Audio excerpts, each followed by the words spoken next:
एक रात्री आम्ही दोघं उशिरापर्यंत जागे होतो. टीव्हीवर एक चित्रपट लागला होता, ज्यात काही प्रेमळ प्रसंग होते. माझं लक्ष नकळत त्यावर खिळलं होतं आणि मनात एक वेगळीच उष्णता दाटून येत होती. मी स्वतःला सावरलं आणि झोपायला गेले. पण डोक्यात विचारांची गर्दी उसळली होती. मला झोप लागत नव्हती. मी वळणं बदलत मोबाईल हातात घेतला. थोड्या वेळानं तहान लागली म्हणून स्वयंपाकघराकडे गेले. जाताना समोरच्या खोलीतून प्रकाश दिसला. माझा धाकटा भाऊ संकेत अजून जागाच होता. दार अर्धवट उघडं होतं. मी नकळत आत डोकावलं आणि जे पाहिलं त्याने माझे पाय थिजले. तो माझाच एक फोटो मोबाईलवर पाहत बसला होता. माझं हृदय जोरात धडधडू लागलं.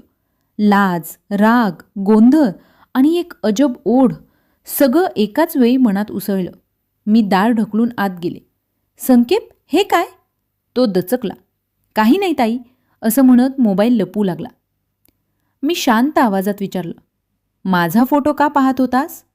त्याच्या नजरेत अपराधीपणा आणि एक वेगळीच भावना होती. माझं नाव मीरा, वय 26, पुण्याजवळच्या खडकवासला गावातली. पती समीरचा अपघातात मृत्यू होऊन 5 वर्ष झाली.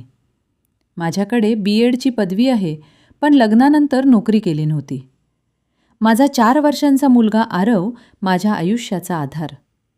पती गेल्यानंतर आर्थिक अडचणी वाढल्या आणि मी माहेरी परत आले. आई-वडील जुनी विचारसरणीचे, माझ्या निर्णयांवर टीका करणारे. पण संकेत माझ्यापेक्षा 3 वर्षांनी लहान नेहमी माझ्या पाठीशी उभा राहिला. त्याने अभियांत्रिकी डिप्लोमा केला होता आणि एका छोट्या कंपनीत काम करत होता. घर खर्च वाढल्यामुळे मी शहरातल्या एका वकिलांच्या ऑफिसमध्ये नोकरी धरली. पण पगार अपुरा पडत होता. संकेत म्हणायचा, ताई तू घरात राहा, मी सांभाळतो. त्याची काळजी, त्याची सततची स्तुती, माझ्या सौंदर्याबद्दल बोलणं, या सगळ्याने माझ्या एकटेपणावर मलम लावलं. त्या रात्री त्याच्या खोलीत उभं राहून मला जाणवलं की 5 वर्षांची पोकळी अजूनही जिवंत आहे. मी त्याच्या शेजारी बसले. संकेत, आपण मर्यादा ओलांडतो आहोत हे तुला कळतंय ना? तो शांत होता. त्याने माझा हात धरला. त्या स्पर्शात भावनिक आधार जास्त होता, पण तरीही तो धोकादायक होता. काही क्षण आम्ही दोघंही त्या शांततेत हरवून गेलो. त्या रात्री आमच्यामध्ये भांडण झालं होतं. आम्ही भाऊ बहीण, पण मनात गोंधळ. त्याने मला खूप वेदना केल्या होत्या, मारले होते. त्याच मुले काही महिन्यांनी मला प्रकृतीत बदल जाणवू लागले. डॉक्टरकडे तपासणी केली आणि सत्य समोर आलं. मी हादरले. मला जोराचा मार लागला होता. त्याची ही चूक होती, भावनांच्या भरात झालेली. संकेतला सांगितल्यावर तोही थरथरला. आम्ही दोघांनी निर्णय घेतला की हे पुढे जाऊ देणं योग्य नाही. शहरात जाऊन आवश्यक वैद्यकीय सल्ला घेतला. त्यानंतर आमचं नातं बदललं.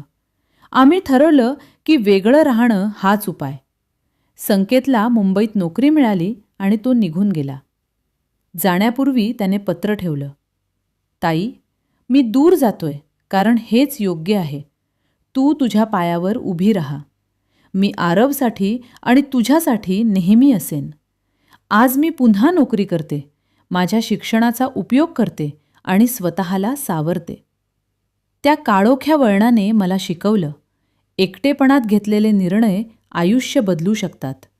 पण चूक ओळखून योग्य मार्ग निवडणंही तितकंच महत्त्वाचं असतं. भावनिक गोंधळ, एकटेपण आणि चुकीच्या क्षणी घेतलेले निर्णय हे खूप खोल विषय आहेत. पण अशा नात्यांमध्ये मर्यादा ओलांडणे चुकीचे आणि घातक असते, कायदेशीर, सामाजिक आणि मानसिकदृष्ट्याही. एकटेपणा किंवा भावनिक आधाराची गरज असली तरी योग्य मार्ग निवडणे आवश्यक आहे. कुटुंबातील नाती, विश्वास आणि सुरक्षिततेवर उभी असतात. ती कधीही गोंधळात टाकणारी नसावी.